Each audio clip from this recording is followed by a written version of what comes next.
Lecture du livre Patriarches et prophètes d'Ellen White. Chapitre 24. La Pâque. Dès la première demande qui lui fut adressée de libérer Israël, le roi d'Égypte avait été prévenu de ce que serait la plus douloureuse des 10 plaies. Ainsi dit l'Éternel, Israël est mon fils, mon premier-né. Et je te dis, laisse aller mon fils et qu'il me serve. Et si tu refuses de le laisser aller, voici, je vais tuer ton fils, ton premier-né. Bien que méprisés des Égyptiens, les Hébreux n'en avaient pas moins été choisis pour être les dépositaires de la loi de Dieu.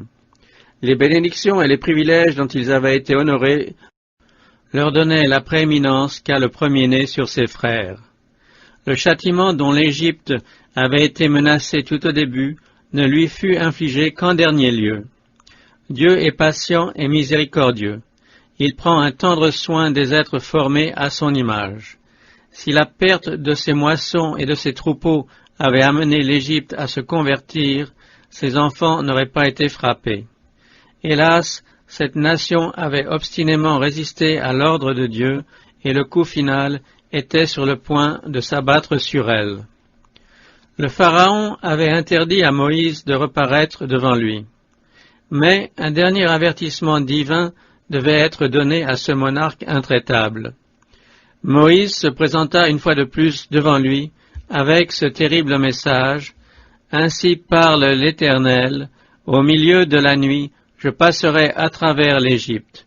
Alors périra dans ce pays tout premier-né, depuis le premier-né du Pharaon, qui devait s'asseoir sur son trône, jusqu'au premier-né de la servante, qui fait tourner la meule, ainsi que tous les premiers-nés des animaux.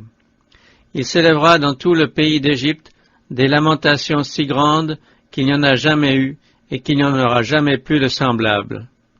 Mais pas même un chien n'aboiera contre les enfants d'Israël, qu'il s'agisse des hommes ou des bêtes.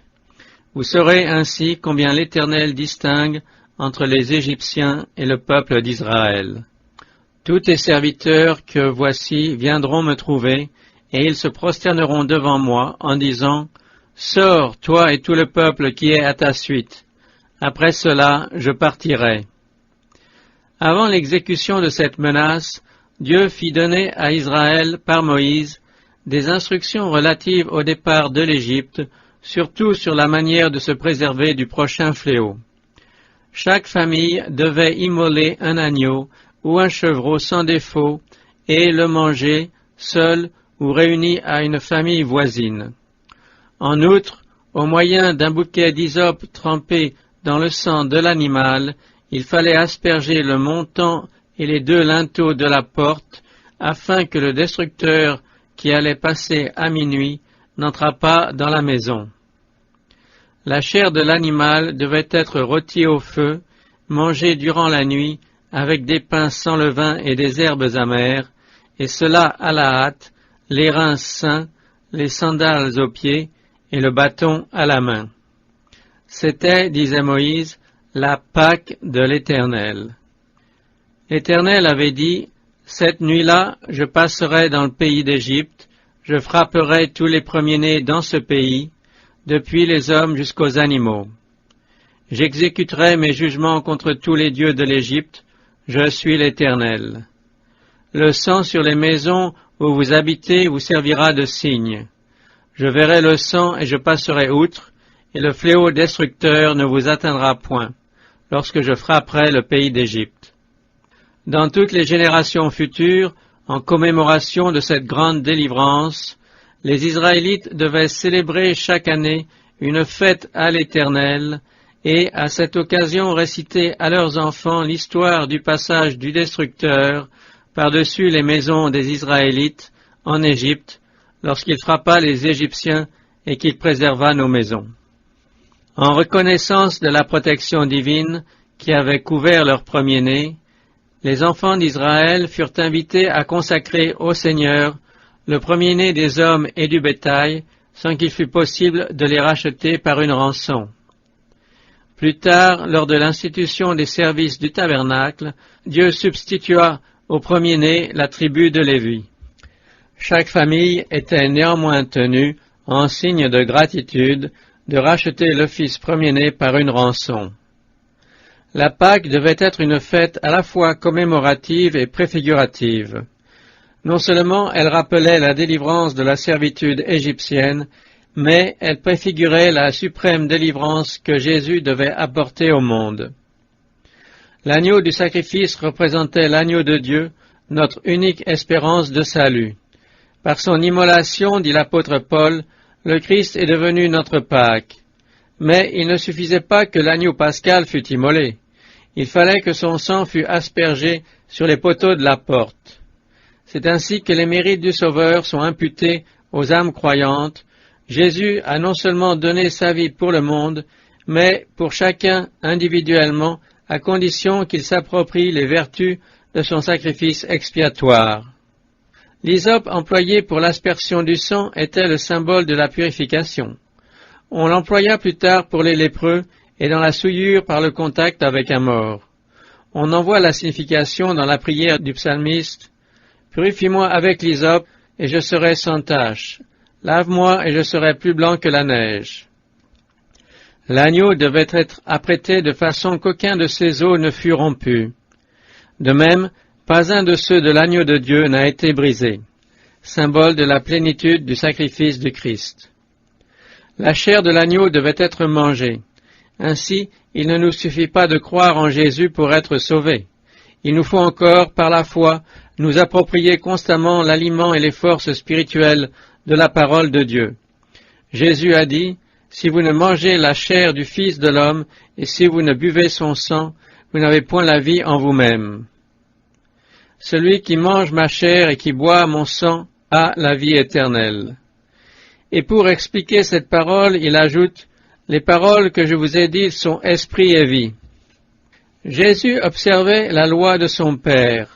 Sa vie, son amour et son pouvoir bienfaisant sur les cœurs en étaient des témoignages convaincants. La parole a été faite chair, écrit Jean, elle a habité parmi nous, pleine de grâce et de vérité, et nous avons contemplé sa gloire, une gloire comme la gloire du Fils unique venu du Père.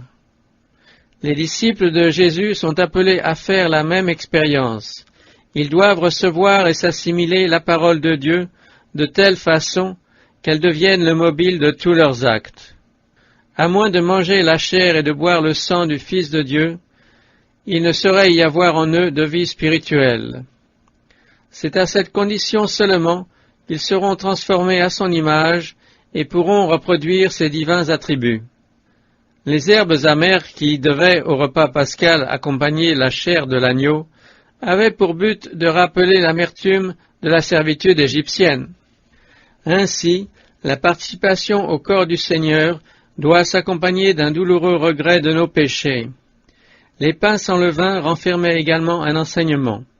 La loi pascale prescrivait expressément qu'il ne devait y avoir aucun levain dans les maisons pendant toute la durée de la fête, ordonnance à laquelle les Juifs se sont strictement conformés. Il faut de même que ceux qui désirent recevoir de Jésus l'aliment et la vie de leur âme se séparent de tout levain de péché. L'apôtre Paul en parle en ces termes aux fidèles de Corinthe. « Purifiez-vous du vieux levain, afin que vous deveniez une pâte nouvelle et sans levain, comme vous l'êtes aussi. Car Christ, notre Pâque, a été immolé. Ainsi donc célébrons la fête, non avec le vieux levain, ni avec un levain de malice et de méchanceté, mais avec les pains sans levain de la sincérité et de la vérité. » Pour obtenir la liberté, les Israélites devaient manifester leur foi en la grande délivrance qui se préparait. Ils devaient arborer l'enseigne sanglante à la façade de leur maison. Se séparer des Égyptiens, eux et leurs familles, et se retirer dans leur demeure. S'ils avaient négligé le moindre détail des instructions reçues, s'ils n'avaient pas retiré leurs enfants de la société des Égyptiens, si, en égorgeant l'agneau, ils avaient négligé d'en asperger le sang au poteau de leur demeure, ou s'ils étaient sortis de chez eux, ils n'auraient pas été en sécurité. Ils auraient eu beau se croire en règle, leur sincérité ne les eût pas sauvés, car ils avaient été avertis que tous ceux qui ne se conformeraient pas aux recommandations de Dieu verraient leur premier-né frappé par le destructeur. C'est par son obéissance que le peuple hébreu devait faire preuve de sa foi.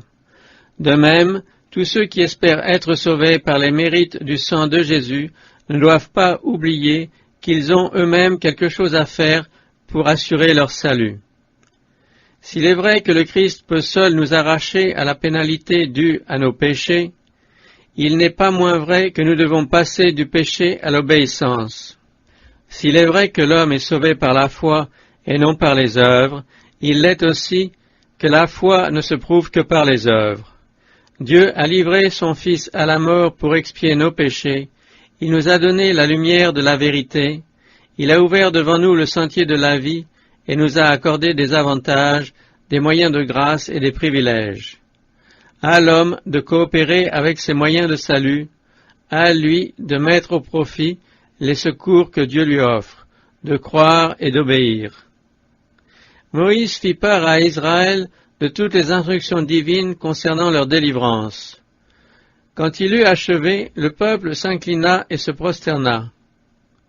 La joyeuse perspective de l'émancipation, la révélation du châtiment effrayant qui attendait leurs oppresseurs, les soucis et les soins se rapportant à leur prochain départ, tout cela fit place un instant à une profonde reconnaissance envers leur miséricordieux libérateur.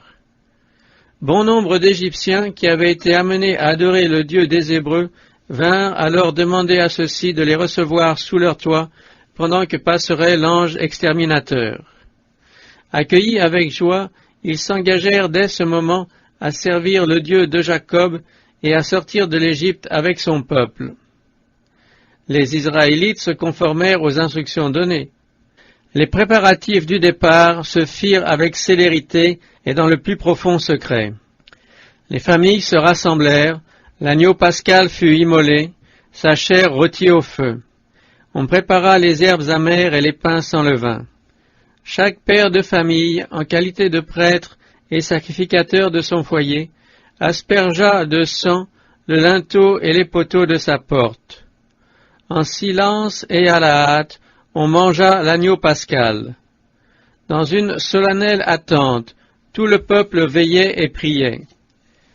Partout, le premier-né, depuis l'adolescent jusqu'au petit enfant, en proie à une indicible terreur, sentait battre son cœur avec violence. Partageant leur émotion, les pères et les mères les entouraient de leurs bras. Mais pas un seul foyer israélite ne fut touché par le messager de la mort. Voyant le sanglant symbole de la protection d'un Dieu sauveur placé à la porte d'entrée, l'exterminateur passa outre. Au milieu de la nuit, une grande clameur retentit en Égypte, car il n'y avait point de maison où il n'y eût de mort. Tous les premiers-nés, depuis le premier-né du Pharaon, celui qui devait s'asseoir sur son trône, jusqu'au premier-né des captifs retenus en prison, et jusqu'au premier-né des animaux, avaient été frappés à mort. Dans chaque foyer, l'aîné, l'orgueil des parents, avait passé de vie à trépas. À l'ouïe de cette catastrophe, pâle, atterré, les genoux tremblants, le Pharaon et ses courtisans se relevèrent de leurs couches. Le roi se souvint de cette parole qu'il avait prononcée. « Qui est l'Éternel pour que j'obéisse à sa voix, en laissant partir Israël? Je ne connais pas l'Éternel, et je ne laisserai point partir Israël. » Humilié jusqu'en terre dans son orgueil impie, il convoqua en pleine nuit Moïse et Aaron et leur dit, « Levez-vous, sortez du milieu de mon peuple, vous et les enfants d'Israël, allez servir l'Éternel comme vous l'avez dit. Prenez aussi vos brebis et vos bœufs comme vous l'avez demandé. Allez et bénissez-moi. » Les conseillers royaux, aussi bien que les Égyptiens, pressaient le peuple pour le faire sortir au plus tôt du pays, car ils disaient « Nous allons tous périr. »